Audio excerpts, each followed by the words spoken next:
Oh my god, Dorian is so shredded and aesthetic. How do you do it so effortlessly? Maybe it's because I wanted more than all of you and I'm willing to do whatever it takes, okay, to be the sickest cunt.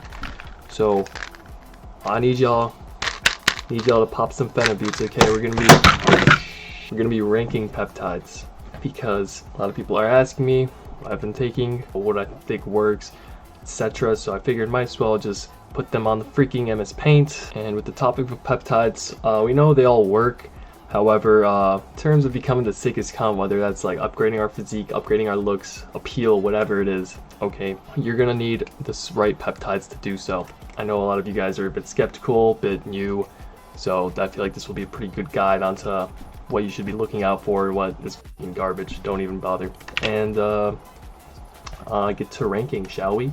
Okay, starting off first, okay, we're gonna be going through the GLPs, because everyone knows most important thing to being a sick cunt is staying absolutely shredded, okay? Start off with GLP-1, aka semaglutide, and this is mostly used by really fat people who have a hard time putting down the fork, okay? In terms of metabolic uses, it's fat loss is the slowest out of all the GLPs, and primarily it's just used for people for appetite reduction. And you know, we're sick cunts, we're bodybuilders, we need to eat, okay?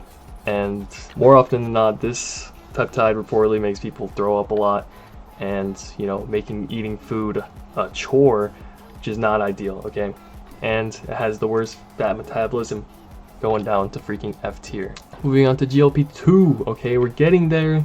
Better metabolic properties, okay? It's accessing both GLP-1 and the GIP pathways, so it's going to be better than semaglutide, but tirzepatide still underperforms against retatrutide, but it's still not a bad option, still not the best. We'll put it at C tier. Okay, moving on, Big Daddy retatrutide, okay? Made a whole video on this. It mogs all the other GLPs, you know, around 30% faster than them.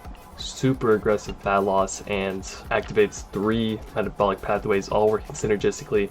It's going to increase your max calories burned, increase your insulin sensitivity, which is going to increase fat loss even further, and improve your carb efficiency, making sure your muscles are filling up nice and full. And unlike the first 2 GLPs, the appetite suppression is not as cooked, where it acts more kind of like a background appetite suppression, where the idea of food may not interest you as much, but you're still able to eat if you really want to. But it's going to really help with like food triggers and binging without being too restrictive in terms of like making you nauseous and throwing up. Like my buddy D-Ball actually ran this on a bulk, eating 7,000 calories. So for the people like, oh, but like it's gonna make you nauseous, like you just have to dose it right and you can still reap the benefits.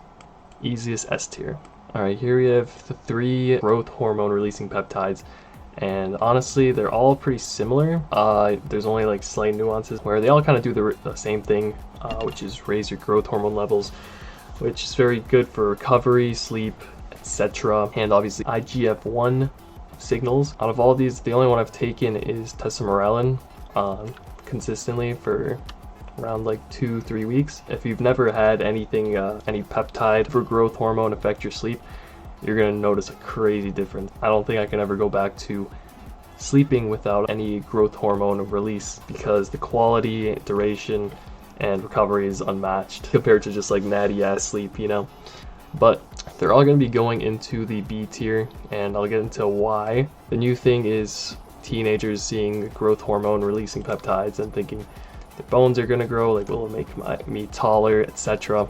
Will I get the freaking mager bones in my face growing and shit? And if your purpose for taking a growth hormone related peptide purely being for height or bone growth, then I'm just gonna say put this in the freaking F tier, okay? It's not gonna do that. Sorry to break your guys' cope, especially as a teenager, you're already gonna have naturally high levels of growth hormone production. So taking these peptides aren't really gonna do too much, especially because the way your bones grow is mostly genetic, okay? Maybe if you're deficient in growth hormone, it could speed up your height, speed up your facial whatever, but you're already at your peak levels again, so not the best. However, if you are taking this for your physique and muscle recovery and protein synthesis with elevated IGF-1 levels, it's going to have some results where you're going to notice you're going to be covered quickly, better sleep, and just better progress in general. However, this is going to work synergistically with testosterone. And when you take it with testosterone, I'll bump this up to A tier, just because when being on testosterone, you have the increased nutrition partitioning and obviously better muscle protein synthesis. So it kind of just like magnifies. However, still maybe only A tier max. The reason why is because there's one thing that mogs all these growth hormone releasing peptides to oblivion. It's not even close. It's going to be HGH. It's going to spike your levels. Growth hormone releasing peptides do it a little bit more throughout the night. So if you want to max out your GH levels, obviously HGH is going to have that much longer sustained period of high growth hormone levels, high IGF-1 levels, you know, compared to just the tiny spike with the GHRPs. However, because of the large amount of GH that you're taking in, it is going to shut down your natural production if taken for a long time, while GHRPs are going to just upregulate your natural production. It's going to pair very synergistic with testosterone if you are taking that, where the effects are just going to work together super well and results will magnify. Okay, there's a reason why every bodybuilder, IFBB pro, Mr. Olympia takes test and HGH together. It's a staple. Again, this is also one of those things people want to take for height and bone growth. And yeah, I would say since it's not a growth hormone releasing peptide where you have moderate levels of growth hormone elevated, or this is a huge spike, you can definitely see some results. Obviously, you need to be taking crazy high amounts, which I don't recommend, and those come with those nasty side effects. But obviously, human growth hormone, its original terms for creation was for short ass people syndrome. I forget what it's called, but for manlets to grow in heights. And obviously we might be misusing this peptide. It's still technically a peptide, but in terms of growth hormone levels, IGF-1 levels, nothing will beat HGH.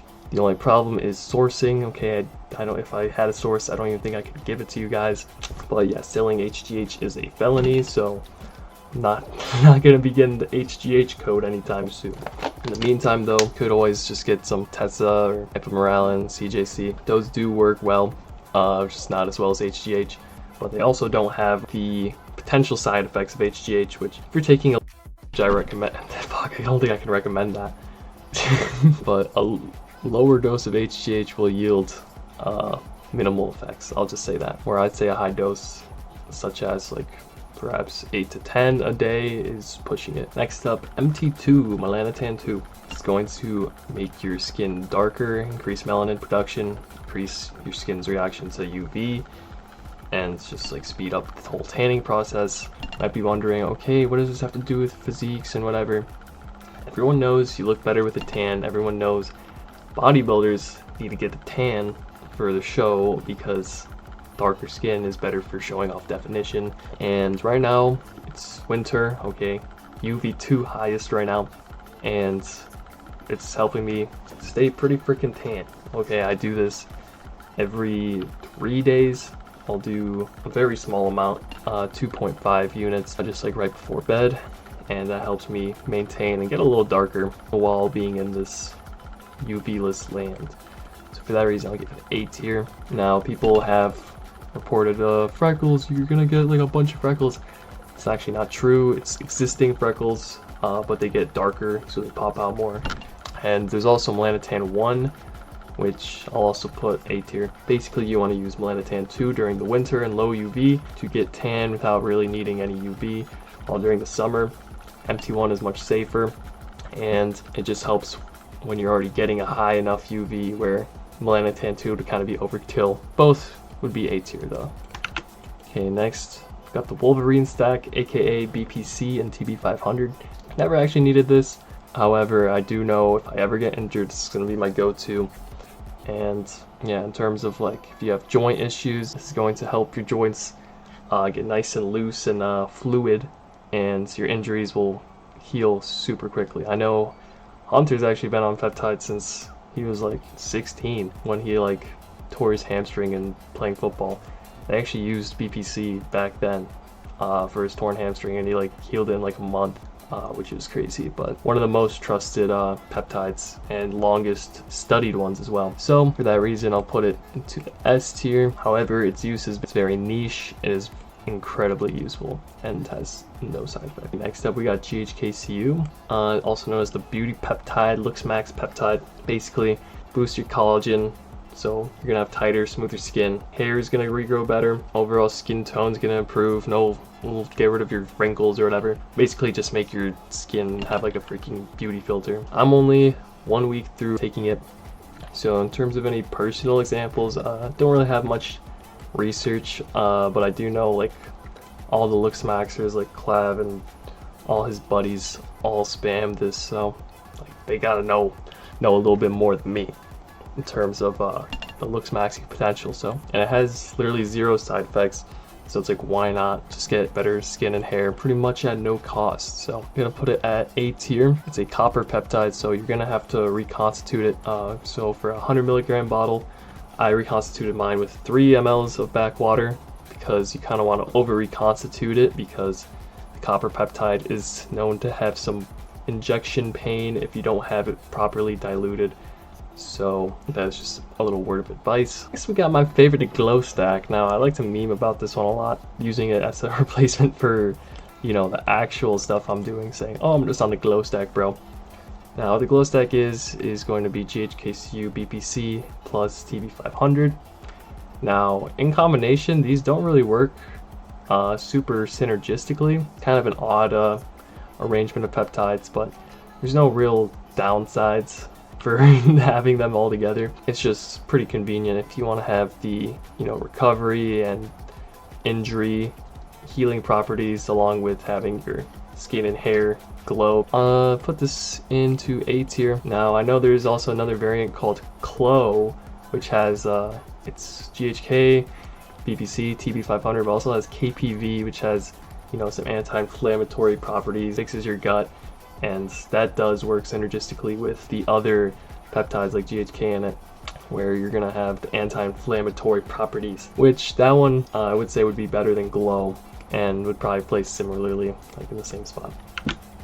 Alright, moving on, we have the one peptide on here that directly correlates to muscle growth. However, it's also the most risky one, which is IGF-1 LR3. You're going to need to take this pre-workout, injecting it directly into the muscle that you're going to be training, which I don't really see for us every other day enthusiasts. I don't think I'm going to freaking pin every single upper body muscle. That's just not very realistic. But let's say you wanted to fix a weak point, like I wanted to grow my chest. I'll do it in my chest, and it would have increased muscle protein synthesis, better nutrient recovery, partitioning to that direct muscle, anti-hyperplasia, which actually creates brand new muscle cells, okay, not just like your existing muscle cells where when you train it grows bigger. No, you're creating like more muscle cells, which will actually increase your like potential genetically, which HGH does this as well, because HGH also increases those IGF-1 levels. However, this also causes a lot more growth than just your muscles. Can have your organs that are close to your injection site actually grow, which is not what you want, and a pretty high risk, and you can't really take this long term whatsoever. It's got some potential though. I haven't really seen anyone reap its rewards. I feel like people who would do this are already taking insulin, which I don't recommend. That shit will actually kill you if you don't do it right. But if you're going to be pinning pre-workout and post-workout, you might as well just be doing insulin, bro. Not advice. No one do insulin, please. But those are the people who would do it. We'll put it into C tier. Maybe someone will be brave enough to try this out and actually show some good results, but from what I think, it's just not worth the risk. Next we got HCG. This is automatic S tier, because this is the only way I'll be having kids in my future and creating my bloodline of Sickkvnts. If you don't know, if your testosterone is ever shut down, you can't produce sperm, or your sperm production is completely shut down, this will make you the most sperm potent, so you can actually reproduce. Other than that, not really worth your time, but yeah, easy S tier. And that'll wrap it up. I know there's some other peptides like NAD plus or glutathione, but those are all like pretty shit. Okay, they don't really do much for you. They're like anti-aging, like cellular health, like that's some like old people stuff. Only elderly people should take that. We're young, sick cunts. We don't give a fuck about NAD or... Again, all these products, except for HGH, you can find on Onyx Research. You can use my code DODI to save money. Yeah, obviously, all these peptides, do not take them. They're for research. FDA, blah, blah, blah, blah, blah. But yeah, hope you guys enjoyed the list, learned something new, and I'll see ya.